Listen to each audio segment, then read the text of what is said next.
ચતુર કાગડો. ચિંટુ એક ચતુર કાગડો હતો. એક દિવસ એ ખોરાકની શોધમાં ફરતો હતો. તડકો સખત હતો. ચિંટુને ખૂબ જ તરસ લાગી હતી. એણે આમ તેમ પાણી શોધ્યું, પણ એને પાણી ક્યાંય ન મળ્યું.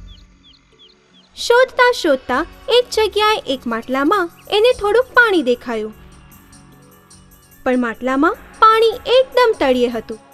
એણે વિચાર કર્યો કે હવે કરવું શું? અચાનક એને એક યુક્તિ સૂજી. આજુબાજુ પડેલા મોટા મોટા કાંકરા એની ચાંચમાં લઈને એ માટલામાં નાખવા લાગ્યો. ધીમે ધીમે પાણી ઉપર આવવા લાગ્યું. ચિંટુએ એની તરસ મટાડી અને આનંદથી એ ઉડી ગયો. સહજતાથી હાર ન માનવી. ચતુર ટોપીવાળો. એક દિવસ એક ટોપીવાળો એક નાનકડા ગામમાં ટોપીઓ વેચવા ગયો. તડકામાં ફરીને એ ખૂબ જ થાકી ગયો હતો. એક મોટા ઝાડ નીચે એણે એની ટોપીઓની પેટી મૂકી અને નજીક જ સૂઈ ગયો. ટોપીવાળો ભર ઊંઘમાં હતો ત્યારે ઝાડ પરના વાંદરાઓ નીચે ઉતર્યા અને એની પેટીમાંથી રંગબેરંગી ટોપીઓ કાઢીને પોતાના માથા પર મૂકીને પાછા ઝાડ પર જઈને બેસી ગયા. થોડીવાર પછી ટોપીવાળો જાગ્યો. જોયું તો શું, પેટી ખાલી અને બધા વાંદરાઓ ઝાડ પર ટોપીઓ પહેરીને બેઠા હતા. એણે જોરથી બૂમ પાડી, અરે એ વાંદરાઓ, એ ટોપી મારી છે, મને પાછી આપી દો. વાંદરાઓ પણ ઝાડ પર બેઠા બેઠા ચીચિયારી કરવા લાગ્યા. હવે કરવું તો શું કરવું? એટલામાં એને એક યુક્તિ સૂજી. એણે પોતાના માથા પરની ટોપી ઉતારી અને જમીન પર ફેંકી. એ જોઈને બધા વાંદરાઓ પોતપોતાના માથા પરની ટોપીઓ ઉતારીને જમીન પર ફેંકવા લાગ્યા. ટોપીવાળાએ તરત જ બધી ટોપીઓ ભેગી કરી અને પેટીમાં ભરીને ખુશખુશાલ થઈ ચાલતો થયો. દરેક મુશ્કેલીમાંથી નીકળવાનો માર્ગ હોય જ છે. શિયાળ અને દ્રાક્ષ. જેકી નામનું શિયાળ એકવાર એક દ્રાક્ષના બગીચામાં ગયું. ત્યાં એણે દ્રાક્ષના ઝુંડ લટકતા જોયા. એ રસદાર દ્રાક્ષના ઝુંડ જોઈને જેકીના મોઢામાં પાણી આવી ગયું. એણે વિચાર કર્યો, વાહ, આ દ્રાક્ષ મીઠી અને રસદાર દેખાય છે. જો એ મને ખાવા મળી જાય તો કેટલી મજા પડે.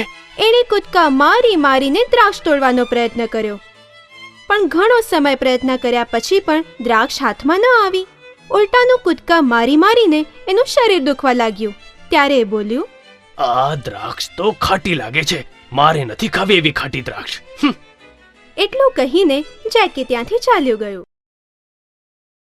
જો કોઈ વસ્તુ મન પ્રમાણે ન મળે તો એનો તિરસ્કાર ન કરવો જોઈએ. સસલું અને કાચબો. એકવાર સસલા અને કાચબાએ દોડવાની હરીફાઈ રાખવાનું વિચાર્યું. જંગલના બધા પ્રાણીઓ એ હરીફાઈ જોવા ભેગા થયા.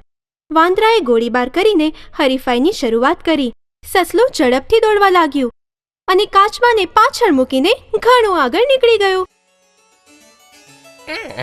આ હરીફાઈ તો હું જીતીશ, પણ કાચબો આવે ત્યાં સુધી હું થોડોક આરામ કરી લઉં. એ લીલા નરમ ઘાસ પર સૂઈ ગયો. તરત જ એને તો મીઠી મજાની ઊંઘ આવી ગઈ. અહીંયા કાચબો ધીમે ધીમે ચાલીને સસલાને પાર કરી આગળ નીકળી ગયો. થોડી વાર પછી સસલાની ઊંઘ ઉડી અને પાછું દોડવા લાગ્યું. ત્યાં સુધી તો કાચબો એ હરીફાઈ જીતી ચૂક્યો હતો. વધારે પડતો આત્મવિશ્વાસ અસફળતા આપે છે. સિંહ અને ઉંદર. એકવાર એક જંગલમાં મિક્કી નામનો ઉંદર આમ તેમ કૂદકા મારી મારીને રમી રહ્યો હતો. રમતા રમતા અચાનક એ એક સૂતેલા સિંહ પર પડ્યો. સિંહ ક્રોધિત થઈ ઉઠ્યો. એણે એ નાનકડા ઉંદરને એના પંજામાં પકડીને મારવાની ધમકી આપી. ત્યારે ઉંદર બોલ્યો, સિંહ મહારાજ, મને ક્ષમા કરો. હું ફરીવાર તમને ક્યારેય ત્રાસ નહીં આપું. ઉલટાનું ક્યારેક સમય આવશે તો હું તમારી મદદ કરીશ. સિંહને એ નાનકડા જીવ પર દયા આવી એટલે એણે ઉંદરને છોડી દીધો અને વિચાર કર્યો, આ નાનકડો ઉંદર મારી શું મદદ કરવાનો? થોડા દિવસ પછી એ સિંહ એક શિકારીના જાળમાં ફસાયો. તરત જ મિક્કીએ પોતાના તીક્ષ્ણ દાંતો વડે એ જાળ કોતરી નાખી અને સિંહને એ જાળમાંથી મુક્ત કર્યો. મદદ કરતા સમયે નાના મોટાનો ભેદભાવ ન રાખવો જોઈએ. લોભી કૂતરો. એક શહેરમાં રોજર નામનો એક કૂતરો રહેતો હતો. એને હાડકાં ચાવવાનું ખૂબ જ ગમતું. એક દિવસ રસ્તા પર ફરતા ફરતા એની નજર એક ખૂણામાં પડેલા રસભર્યા હાડકા પર પડી. એણે તરત જ એ હાડકું મોઢામાં પકડ્યું અને હરખાતા હરખાતા ઘરે ગયો. વિચાર્યું, ચાલો જમવાની સરસ વ્યવસ્થા થઈ ગઈ. રસ્તામાં એક પુલ આવ્યો. એ પુલ પાર કરતા સમયે એને પાણીમાં એક કૂતરો દેખાયો અને એના મોઢામાં પણ એક હાડકું હતું. રોજરના મોઢામાં પાણી આવ્યું. એ હાડકું કેવી રીતે મેળવવું એ વિચાર કરવા લાગ્યો. એણે વિચાર્યું, જોરથી ભસીને એને ભગાડી દઉં અને એનું હાડકું લઈ લઉં. જેવો રોજરે ભસવા માટે મોઢું ઉગાડ્યું, એનું હાડકું નદીમાં પડી ગયું. બિચારો રોજર અતિ લોભમાં એ ભૂલી ગયો કે પાણીમાં એ પોતાનું જ પ્રતિબિંબ જોઈ રહ્યો હતો. જે મળ્યું એમાં જ ખુશ રહો.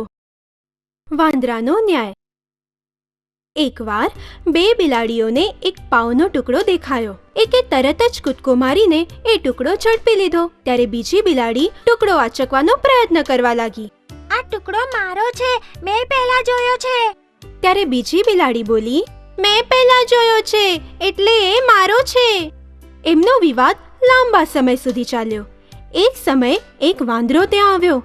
બિલાડીએ એને ન્યાય કરવા કહ્યું. વાંદરાએ એમની આખી વાત સાંભળી અને બોલ્યો, પહેલા એ ટુકડો મારી પાસે લાવો. એણે એ પાવના બે ટુકડા કર્યા અને પોતાનું માથું ખંજવાળતા બોલ્યો, અરે, આ બંને ટુકડા એક સરખા નથી લાગતા. એક ટુકડો મોટો છે. ટુકડો સરખો કરવા માટે એણે મોટા ટુકડામાંથી થોડોક ભાગ ખાધો, પણ હવે એ ટુકડો નાનો થઈ ગયો. પછી એણે બીજા ટુકડામાંથી થોડોક ભાગ ખાધો. એમ કરતા કરતા છેવટે બંને ટુકડા નાના થઈ ગયા. એ જોઈને એ વાંદરાએ બિલાડીઓને કહ્યું, અરે, આ ટુકડાઓ તો બિલકુલ નાના થઈ ગયા. એ હું તમને કઈ રીતે આપું? અને એ બંને ટુકડા પણ ખાઈ ગયો. બિચારી બિલાડીઓને હવે સમજાયું કે આપણા વિવાદમાં કોઈ ત્રીજો લાભ ઉઠાવી ગયું. બેના વિવાદમાં ત્રીજાનો લાભ.